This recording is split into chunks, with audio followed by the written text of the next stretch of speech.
Welcome back to First Gen Wealth. I'm Jim Woodworth, and I'm here with Guinness World record holder, Casey Lambert, affectionately known around town as DJ Chewy. And Chewy, we can see why you're named Chewy when we just look at the overall hair that's coming off your body right now. That's true, Jim. A lot of people don't know the story of it, of how I got DJ Chewy. But when I started DJing way back in like 2007, 8, I can't even remember. But I was with a crew of guys in Detroit, and back in the day, you couldn't choose your DJ name; it had to be given to you. And one day, we were all just sitting around, and the one guy just goes, "Hey, man, you look like that hairy dude from Star Wars." And I was like, "Chewbacca?" And he goes, "Yeah, Chewy. We call you Chewy." Nice. And here I am. There you are. Yeah, well, legs look beautiful. Thank you. As do yours. You look fantastic. Thank you. I appreciate that. By the way, Jim, I'm excited for you, man. Coming up on your comp, dude, man. Yeah, I'm so pumped for you. I'm excited. I was joking around yesterday, kind of joking that like I was lifting last week and I was doing a shoulder press, and my arm, I started losing control, and I'm like ready to blow up my elbow, which would have been the greatest thing ever. Because like I'm at the point where I'm ready to be done with this thing. So see it through, man. You're doing great. I appreciate that. So I wanted to chat with you for a few different reasons. Number one, like when we talk about First Gen Wealth and entrepreneur's journey, you've always had that, I guess, hunger to kind of like step out of your comfort zone and do something different, whether it's, I don't know if this was out of your comfort zone. I think DJing for you just comes natural given your personality and your skill set.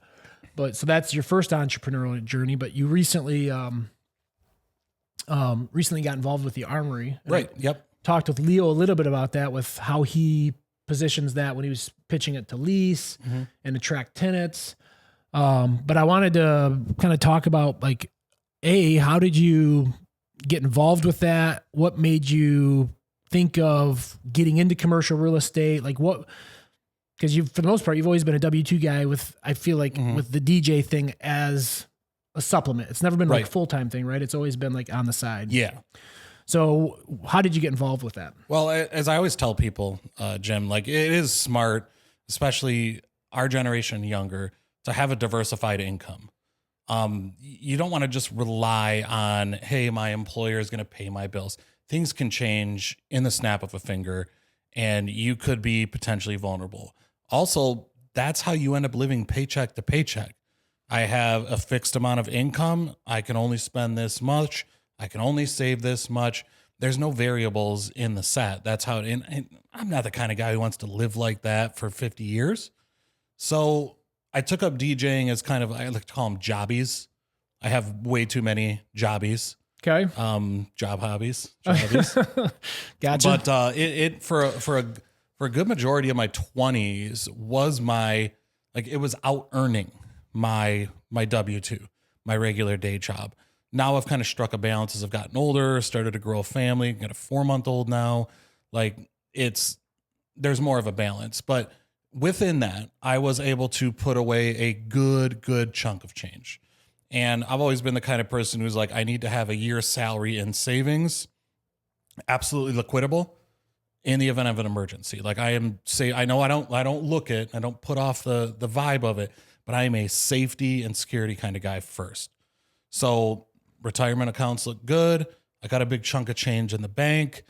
I don't like the volatility of the stock market. I don't want to put it away in an account that's going to accrue, fractional interest for 20, 25 years. So what do you do in those situations? You ask friends for help, right? And I just so happen to be very fortunate enough to know you and your brother very well and have spent the past decade as friends with you guys. So as any good friend would do, I approached your brother, Randy, and said, hey, like I've been watching First Gen Wealth for a little bit. I think I've kind of got the ropes on it. I've got X amount of money to spend. What do you think a good investment would be? And he said, I don't really like have anything specifically, but here's where I would go direction wise. And it was because of that awesome advice that I happened upon an opportunity to buy in with the Armory, with the group that owns that. And it's just been like, to be my first commercial purchase and it be that building, like, number one, it makes me feel great. But number two, it's a bastion of the community. And I've always been a big community guy.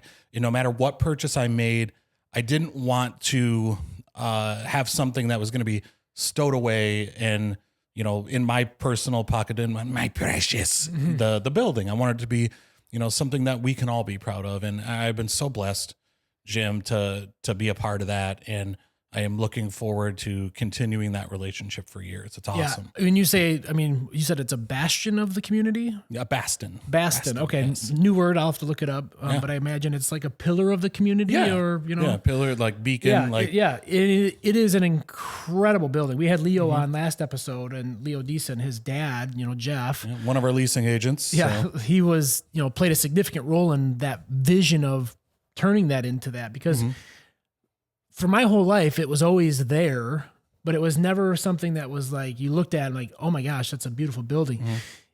And mainly because they had that smaller building that sat right in front of it. So it always blocked the vision. That was there. Yep.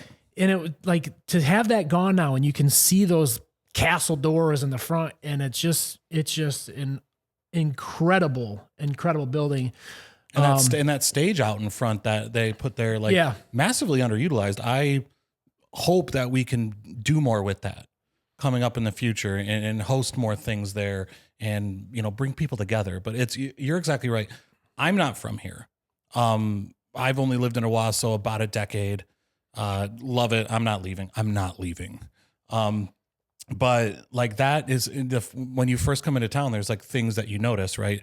Obviously we got our yellow castle. Also, obviously we have awesome riverfront. We have, 3 whole blocks of downtown historical buildings that now, thanks to community investors, homegrown investors, we're putting massive amounts of investment in to revitalize it. And our downtown is going to become so vibrant. But like, the Armory is one of those buildings where it just, you look at it and your eyes open and you go, oh, that is gorgeous. Yeah. You mentioned the yellow castle, Kerwood Castle. So growing up, it used to be white. They've painted it different colors over the years. Now it's just been yellow for so long. But when I see like old pictures of it, it's or cream colored, I'm like, man, that just does not look right. But the Armory, I feel like, is the building that that especially now with the smaller building now no longer there, that's blocking the view of it. It's on the river. It's beautiful. It's all high tech, up to date. You don't have issues with facade falling off or roof leaks, or not anymore anyway. But you know what I mean? It's just a beautiful building. And when I think of Owosso, and I think of like, some things just don't belong. You know what I mean? Yeah. You look at our community, and then there's that building, and it's like, we are so fortunate. And I think like something comparable when you drive through Corunna and you see the Shiawassee County Courthouse, which is perhaps the most beautiful courthouse in the entire state of Michigan. They film movies there. They have. And it's still a functioning courthouse, and it's massive. It's beautiful. It's in Corunna, and it doesn't belong there. And I feel like we oftentimes, because we're here and we see it all the time, we forget how truly fortunate we are to see these architectural beauties that are so close to us and so unique and so incredible. There's so many people that say like, Owosso doesn't have anything. It's just, those people. But again, when you look around, those buildings don't belong here. It's way, you know what I mean? They're just way out of the norm. Well, and I like that you say that, like the people that, are maybe naysayers, or the people that have more negative connotation on how they talk about things. I recently was talking to our DDA, or downtown development manager, Lizzie Frederick, who's great. She originally from Durand, went down to Orlando, worked with Nickelodeon for a long time, came back to the city of Lansing, and then decided, you know what? Here's the place to be.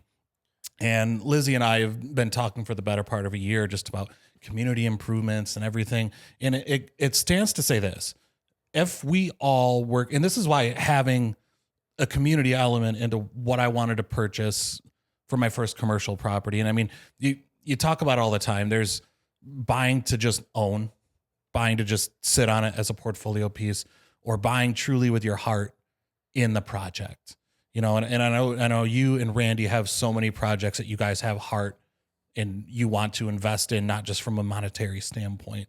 But in talking with Lizzie, you realize the importance of us as downtown business owners or downtown real estate owners, like our role in the future of the economic structure of this entire county. You know, Shiawassee County is centered by Owosso. It's our economic powerhouse stuck between two giant auto cities. And here we are right in the middle. Like, are we agriculture? Are we manufacturing? Are we tech? Like, there's a very good opportunity to bring in technological companies thanks to Daystar and our 5G fiber optic internet capabilities. We have so many different places we can go, but our downfall is available space, not just from a residential standpoint, but also from a commercial standpoint and available spaces. And I just saw your brother showing somebody the space downstairs, the old hit and pitch yesterday, and like taking in their vision and being able to utilize that giant space with so many beautiful windows. And it's just like, we get excited every time something new comes around. Like the Sakura just opened. That is a reuse of another great project from John Bilfus. And like those guys, number one, those guys rented the house next to me. That's so cool. They're friends. Yeah. Like, we're great. But it's just like, wow, that kind of stuff comes in. And a lot of it has to do with people that own property here, not just for the sake of sitting on it and waiting for the value to increase, but taking that and going, we're part of something. We have a responsibility to our community. And if we take that responsibility serious enough, we can grow and create. I love the name of the podcast, First Gen Wealth. But if you look at it from a global standpoint, that responsibility of like building wealth branches out not just to our families or our bloodline legacy, but to the future of the community. So, man, just like, it's crazy how that stuff hits you sometimes. Yeah. I think it's important. I think it's important just to recognize that it really, this community in particular, and we're heavily involved, but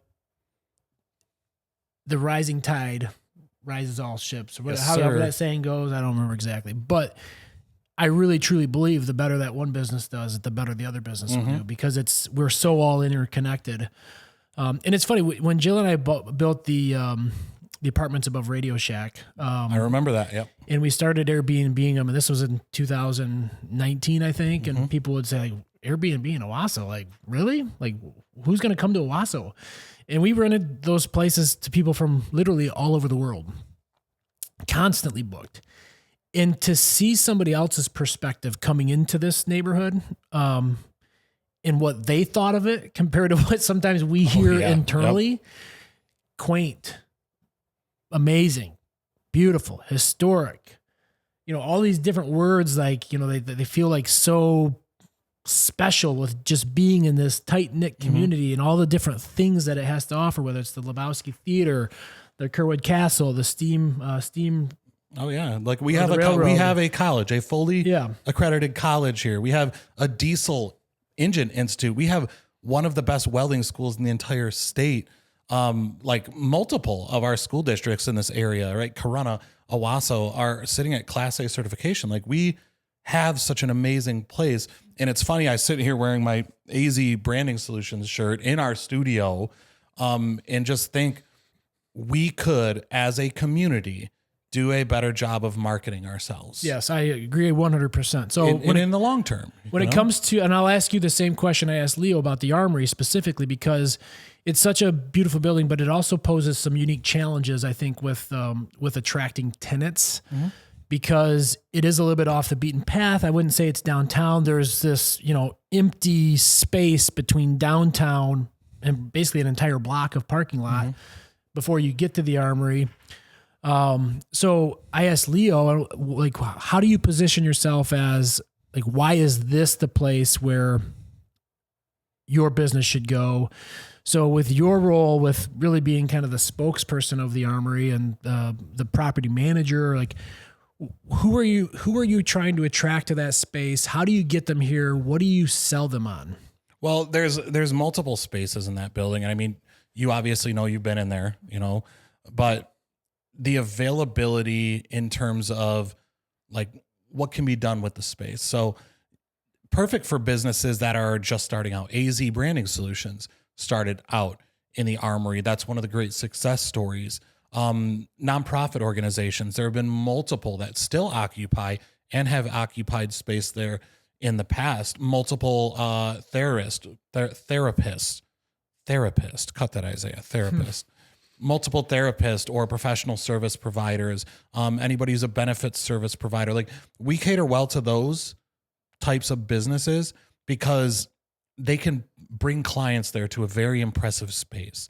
There's a difference between having a cubicle in an office building and then having your own glassed in space in a beautiful, historic, over 100-year-old building that you can go, hey, do you want me to go get you a drink out of the fridge or a snack? Or, hey, we're going to meet in the executive boardroom that overlooks the Shiawassee River in his full glass front. Like, hey, this stage that you're just standing on right now, Alice Cooper played here. Ted Nugent stayed here. Hey, this community room in the basement, like Ghost Hunters was in here and they did a full episode. This place is actually haunted.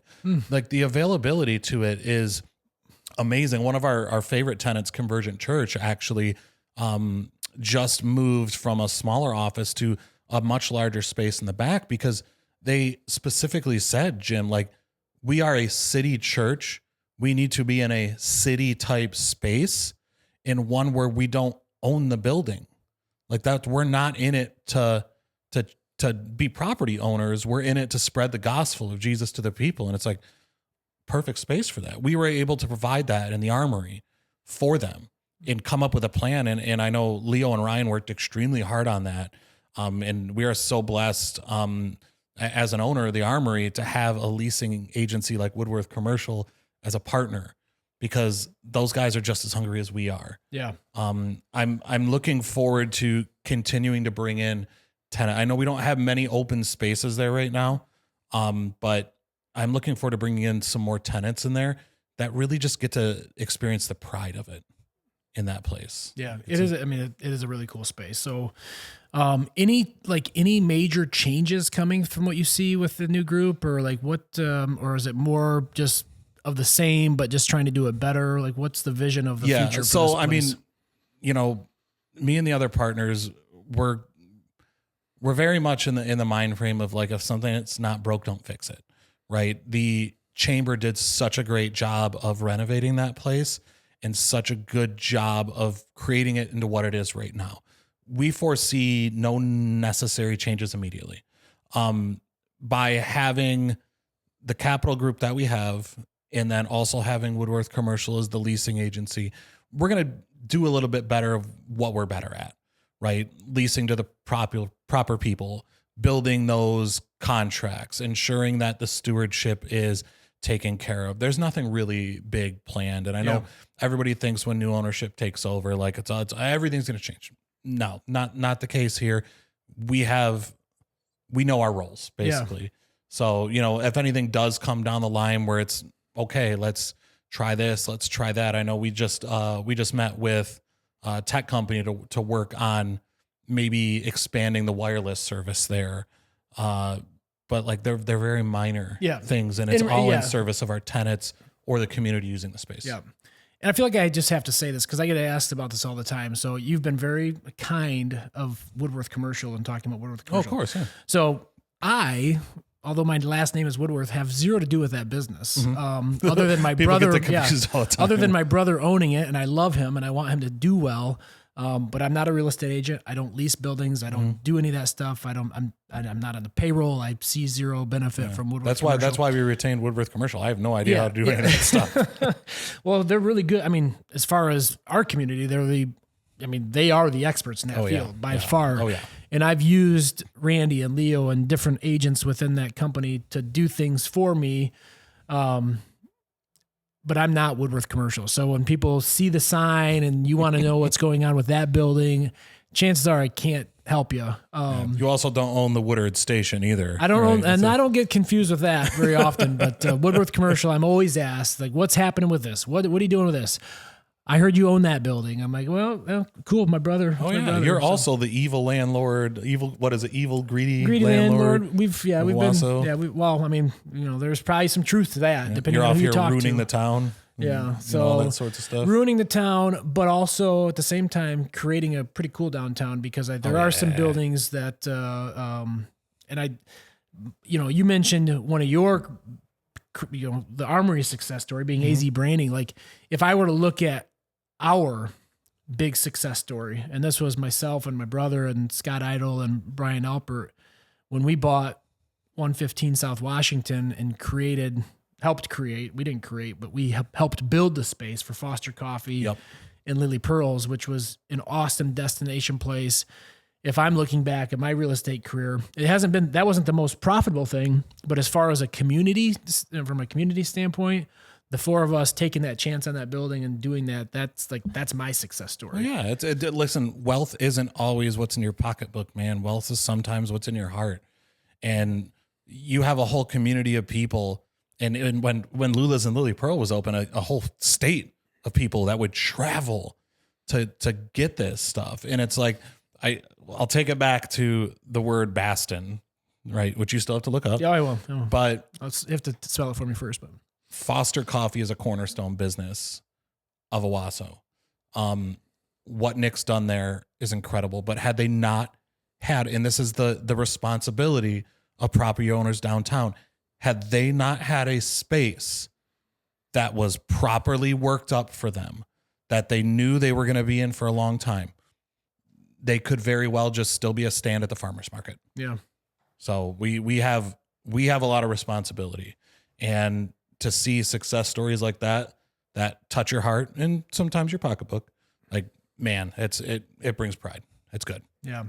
Well, Lily Pearls was another great staple, and unfortunately because of the fire, they had to stop. But I feel like every episode we should make a pitch to John Bilfus and say, John, you have to do another something. Oh yeah.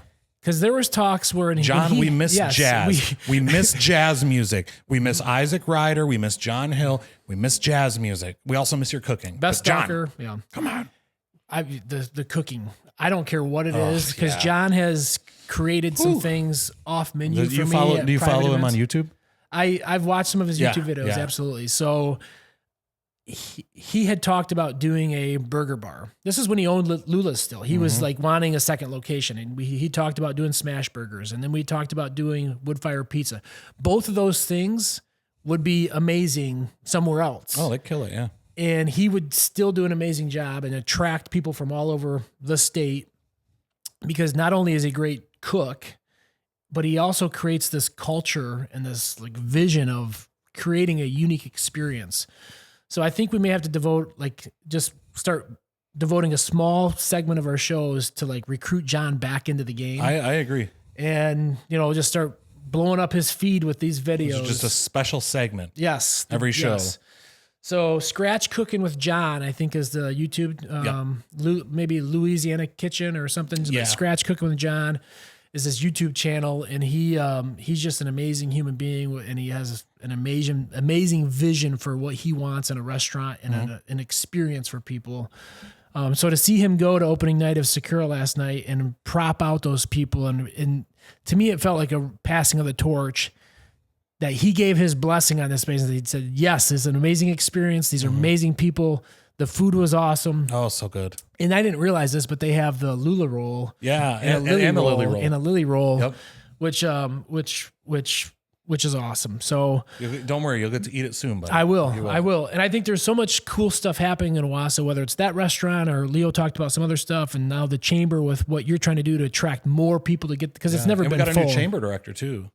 I'm meeting with him on Monday or Tuesday. You'll love him. Introduce to get to know him and see how we can create a synergy of helping each other out. So, we're excited for that. So, well, thank you for having me on, and you're wearing your AZEE Branding Solutions. Thank you for having me on. Yeah, I feel like it was your show today. There you go. Yeah, Sometimes Jim's got business to take care of. Sometimes you are, you happen to be the center of attention sometimes. So, but you're wearing your AZEE Branding Solutions shirt, and I do want to thank Tony and you and the entire team at AZEE for one thing in particular, and that's the support that you guys have shown for my brother Randy through his cancer journey. I'm wearing my my bracelets, not wearing my hat today, but I've got swag, and you guys have been giving away stuff and just continuing to spread the message of pray for my brother. So we're all hopeful, and we all expect Randy to fully recover and beat this son of a bitch, and that's my expectation. So. But we thank you guys for really supporting the family, all of us. So appreciate you having on. Appreciate you coming on. There we go. I appreciate you coming on, and trim up those leg hairs. Until next time, appreciate you guys. Tune in. See ya.